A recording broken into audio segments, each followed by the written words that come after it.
My friend, we're going to be playing on the Baritone uke today, which means you can play along if you have this book. It is the 100 all-time classic ukulele songs for the Baritone uke. When we go along through this, the concept is you learn how to sight read just a little bit. I'm going to do 2 videos, hopefully, unless the song is kind of short, and then we're going to just do a small video which incorporates the rhythm and the melody. If you dig what you see in one of these little short thingies, check out the videos that are on the channel. Explains a little bit more music theory. We're always working on it. Ask questions. If I don't know, I'll ask my teacher. So here we go. This is in the key of D. Why? There are 2 sharps at the first measure. That's where we always go for the key signature. Since we have the first sharp, which is F sharp, which is also in the key of G, a key that only has 1 sharp, which is F sharp, we add a 5th away, F, G, A, B, C. That makes C now a sharp. So in the key of D, when we're playing like our D major and we go to an E minor, the next note we need to do is the F sharp minor. It can't be just an F minor, that doesn't work for us. So the concept here is move these chords accordingly. D major, E minor, F sharp minor. We're gonna have our G major, A major, lay down that big old bar. Try to get away from using those 3 digits. Why? More fingies for awesomeness when you only use 1 finger. And then when we're going through the process of singing, A is gonna go to its relative minor. It's going to be B minor. So we're gonna take that A, we're gonna move it up and then flatten that third, the major third. When we do a bar and we get that shape, looks like an A minor, A major, A minor, B minor, boom. That's our minor 6. All the notes in D major are all the notes in D minor. When we go to our next chord, we're going to have a C sharp diminished just for ease. Let's just play an A7, and it will give us most of the notes that we need for this. So when we're going through these songs in this book, they're never generally going to be using that 7th tone, but it is a fair distinction to know that that is the 7th of the chord. The 7th note of the chord, however, is just a C or a C sharp. Either one of those. One's a major, one's a minor. Here we go. The time signature is in 2/4, meaning there are 2 beats per measure, and the quarter note gets the beat. So when we're going through all this, we could read the melody as being 8th, it's going into a quarter note, and then we have another 8th. So that's the first measure, and then we have a pickup note for the next measure.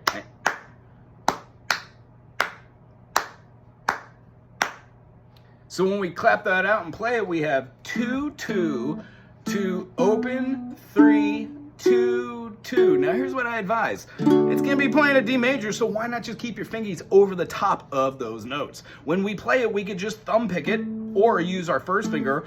Dare I say, use the thumb, our first finger, and our middle finger to play bum, bum, bum. And then remember, you have an open note, so you lightly lift all of your fingers off, play the open note, and then come directly back down for that next note. If you've been doing your spider exercises, these should feel pretty good. If you have no clue what that is, check out the channel. So when we go through the process of seeing this, we're gonna have 2nd fret, open on that B. We're gonna be playing the 3rd fret on the B to make the D note. Going all the way up to the tip pair to get the F sharp again. We're gonna let that last F sharp carry over because there's a tie above that note. Then we're gonna jump back right down to that melody. Dum, boom, boom, open 3. And then rather than playing the F sharp, we're just gonna play an open E. That also has a tie above it. Now a tie and a slur look the same. What are you talking about? It's a little line above 2 notes no matter what they are. That is either going to be a slur or a tie. A tie ties together 2 notes. A slur ties together 2 notes as well, except they're not the same note. A tie, I always think of it like a tie you put on your shit. That's kind of how I remember. The next measure when we go through here is going to be for measure, I think it's 9. 1, 2, 3, 4, 5, 6, 7, 8, and 9. Hang down your head is the same as the melody. 2, 2, 2, open, 3, open.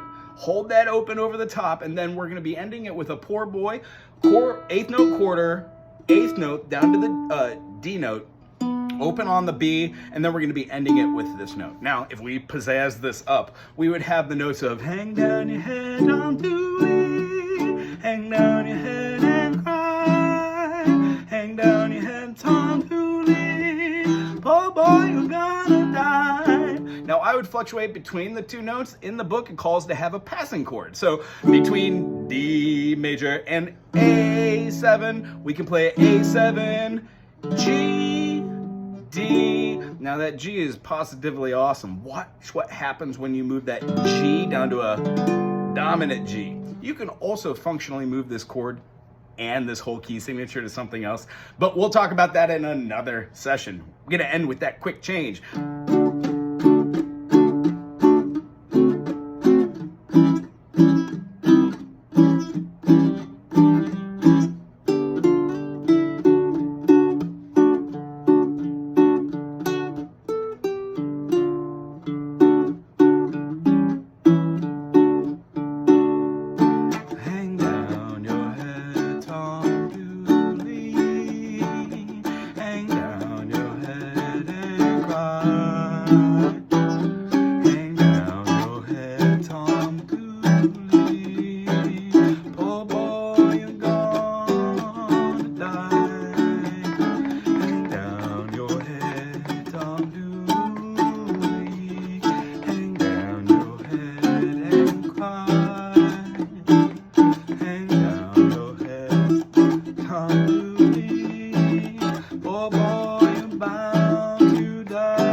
Big finish on the end after you do all your verses. Hang down your head, Tom Dooley. And on a D7. If you enjoyed this video, which I did, I hope you thumbs up, subscribe to the channel, talks amongst the community.